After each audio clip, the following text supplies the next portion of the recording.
సరే ఇప్పుడు 2 నెలల సమయం ఉంది. ఒకవేళ ఈనాడు మేధావి వర్గము, అంబేద్కర్ రైట్స్, ఈనాడు పరిస్థితులను చూస్తున్నటువంటి సమాజం అందరూ కూడా ఆలోచిస్తున్నారు.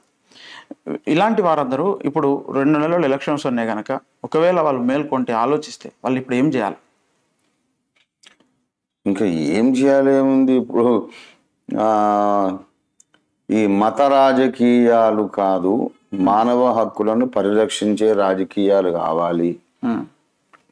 దేశ అభివృద్ధి, దేశంలోని ఆర్థిక అభివృద్ధి దాని మీద దృష్టి పెట్టే వాళ్ళు కావాలి అని ఆలోచించే మేధావులందరూ కూడా ఒక వేదిక మీదకి రావాలి, తప్పదు. వీళ్ళందరూ ఒక వేదిక మీదకి వచ్చి నిలబడితే ఒక మహాబలమైన శక్తి అవుతుంది. అప్పుడు ఈ మతవాద శక్తులన్నీ కూడా తోక ముడవాల్సి వస్తుంది తప్పకుండా. ఓకే, అంటే వీళ్ళందరూ కూడా ఒక ఓటు బ్యాంకుగా మారాలి. ఏదైనా మన అభిప్రాయము ఓటింగ్ లోపల ప్రతిబింబించాలి, ఉపన్యాసాలు కాదు. మనం ఎన్ని మహాసభలు పెట్టి ఎన్ని లక్షల మందిని సమకూర్చి సమావేశపరిచి ఎన్ని ఉపన్యాసాలు ఇచ్చినా ఓటింగ్ ప్రక్రియ లోపల ఈ అసంతృప్తి అనేది, ఈ అభిప్రాయం అనేది అక్కడ ప్రతిబింబించాలి.